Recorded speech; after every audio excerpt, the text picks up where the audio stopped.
So a lot of these issues are incredibly complex, and we're going to get into the details of them in a minute. But when you think about how to translate these kinds of issues for an audience, not this audience, but the domestic audience more broadly, how is it that you think we can go about, or you'd like to go about explaining the importance of America's role in the world?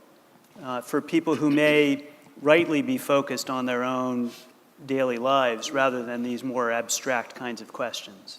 Well, of course, I'm a believer that what happens in your daily lives will sooner or later be affected by these large questions, and that's why we need to have conversations like the one you're having at the Ford School. Let me just give a quick example of a way of thinking about a problem that's in the news right now and how to handle it differently.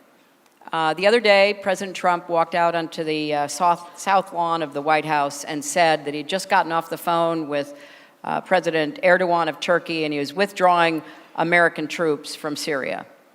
And everyone knew that that meant that the Turks would, as they have, launch a military assault into Syria with the purpose of trying to, in their view, contain and quell the Kurds, who have been our allies in the fight against ISIS.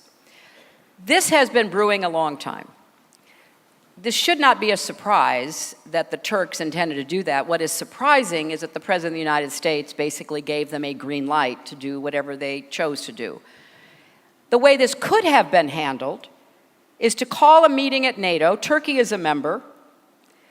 To get planners into this meeting, led by Americans who wanted to support and, frankly, protect our Kurdish allies who have lost around 11,000 fighters in this ongoing battle against the militants, and sit down with the Turkish government, their representatives, and say, look, your legitimate complaint is that you fear, left unchecked, there will be a Kurdish corridor on your border that will support those elements of the Kurds inside Turkey that you are concerned about, and that you have a history of having to deal with their demands for autonomy, the terrorism that goes along with them.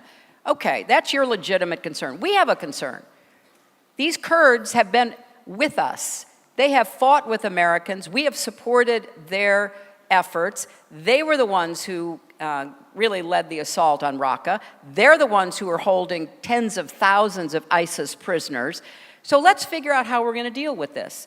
And let's make sure that you don't go in and, through air power and ground assaults, murder thousands of Kurds, both fighters and civilians, in your effort to try to prevent terrorism inside your own borders. Let's figure out how we can do this. Let's figure out how we can help you with your problem and how we can protect our allies.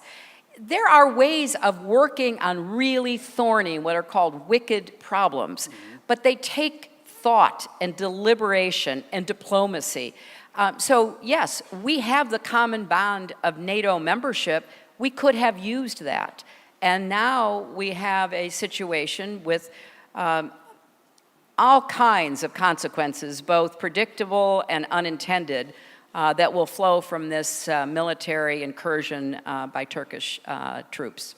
I think you're exactly right. This problem of Syria is a wicked problem. It's been around for a long time. You can go back to the British and French drawing the boundaries of the region, but we're tracing it through.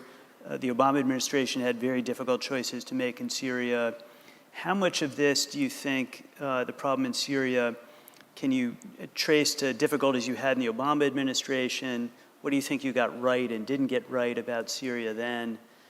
And then again, I'm going to keep striving for that hopeful answer. Is there a path forward in the region that is, for Syria and for Syrian refugees and Syrian people, that is less brutal than the one they've been living with now for quite a number of years? Well, I can't give you a hopeful answer to that right now, because I think the brutality and the conflict will only intensify. And I fear that it will contribute to a resurgence of ISIS. They were driven from their main headquarters, and they were driven out of Mosul in Iraq, and a certain number of them were captured along with their women and their children, but by no means was that movement or that ideology defeated. So I fear that we're going to see some very difficult times ahead. So going back, look, this is one of the areas where I disagreed with the president, and I made my disagreements known privately while I was serving as Secretary of State.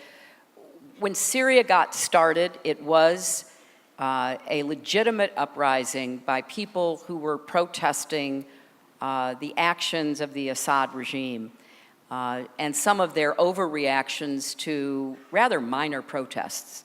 But the Assad government came in with a very heavy hand and tried to totally squelch protests. And the people who were in the streets at that time were predominantly business people, students, people who wanted more freedom than they were being permitted. Again, I think, Assad, without giving up power or capitulating in any way, could have lessened some of the oppression that people were living under, but he chose a very different approach. And the approach he chose was in line with his father's approach, which is if there is protest, there is demonstration, you have to take the most draconian steps to squash it and send a message to everyone. And they were quickly joined by the Iranians and the Russians to support the Assad regime. And there are lots of reasons for that. One, obviously, that the Iranians had a long-time relationship with Syria and Assad because they used Syria as a pass-through to equip Hezbollah in Lebanon. So they wanted to maintain enough control to be able to continue to support their allies in Lebanon, both internally in the role that they played in Lebanon, and then, of course, always with the threat against Israel. The Russians had a long-term relationship with Syria, with they're sending students to study there back in the Cold War. They had they have a military base in Syria. So they saw it as an opportunity to buttress the Assad regime, but also to get a foothold in the region. I, along with the then Secretary of Defense, Leon Panetta, the then CIA Director, Dave Petraeus, recommended to the president that we take some steps through the CIA predominantly to try to send a message to Assad, the Iranians, and the Russians that they would face consequences. They couldn't just expect to slaughter tens of thousands of Syrians, force this huge exodus mostly into Europe, become a client state of Iran and Russia without the United States taking some action. And as you know, the president said the chemical weapons attacks were a red line, and then when it happened, he didn't think he could get support in Congress, and so he didn't proceed. So fast forward, at great human cost, incredible devastation, the Assad regime, backed by the Iranians and the Russians, has hung on.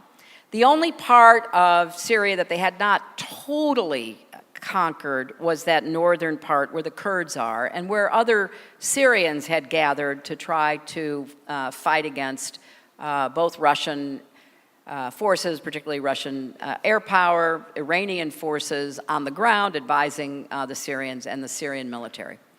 So at this point, I assume that Turkey has gotten the green light from Assad, the Iranians, and the Russians. So I assume they've deconflicted the area so that there will not be any mistakes where Russian planes bomb Turkish troops. But, it's a complicated war zone, and nobody's quite sure what is going to happen. At this point, it would be very difficult to engineer a diplomatic solution, because the Iranians are not going to give up the gains they've gotten, and neither are the Russians. I actually negotiated an agreement in June of 2012 with all the parties and brought in the Gulf Arab states, and everybody was around the same table, and we negotiated a transition agreement.